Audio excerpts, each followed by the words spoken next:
નમસ્કાર, VTV news સાથે હું છું જુહી। સૌથી પહેલા વાત કરીએ અમદાવાદના મેઘાણીનગર શહેર કોટડા મેમકો વિસ્તાર પ્રેમનગર કૈલાશનગરમાં અસામાજિક તત્વોનો આતંક વધતા લોકોમાં ભારે રોષ ફેલાઈ ગયો છે। સરસ્વતીનગર, અનિલ વકીલ, નીચાલી અને ગોકુળનગરમાં અસામાજિક તત્વોએ 20 થી વધુ વાહનોની તોડફોડ કરી હતી। મેઘાણીનગર પોલીસ રવિ ઉર્ફે લલ્લો ભદોરિયા સહિત 4 આરોપીઓની ધરપકડ કરવામાં આવી છે।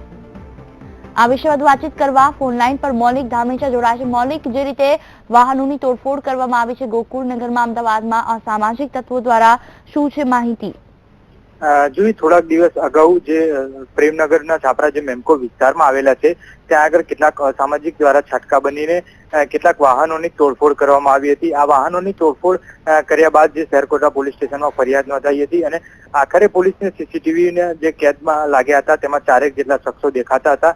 તેના આધારે તપાસ કરતા પોલીસને કોણ છે વ્યક્તિ તેની ઉપર નજર ગઈ હતી, પરંતુ ચોક્કસ સીસીટીવી ઉપરથી આ આરોપી ન ઝડપાતા અગાઉ પણ જે મેઘાણીનગર વિસ્તારમાં આ પ્રકારના જે બનાવ સામે આવ્યા હતા તેને લઈ મેઘાણીનગર પોલીસ પણ એક્ટિવ હતી અને મેઘાણીનગર પોલીસે આજે 4 આરોપીઓ છે તે સીસીટીવીના આધારે ઝડપી પાડ્યા છે। તેમાં જે મુખ્ય આરોપી છે લલ્લુ ભદોરિયા તેની ધરપકડ કરી, તેના સાગરીતોની પણ ધરપકડ કરી છે।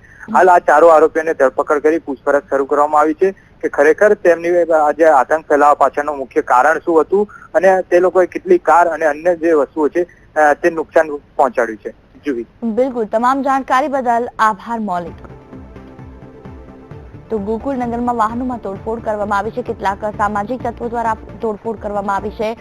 દુકાનોમાં બહાર લાગેલા સીસીટીવી કેમેરામાં તમામ અસામાજિક તત્વો કેદ થઈ ગયા છે। મહત્વનું છે તેમાં તેમણે ઘણું બધું નુકસાન કર્યું છે, ગાડીઓના કાચ તોડી નાખ્યા છે, આ સિવાય પણ ઘણું નુકસાન કર્યું છે।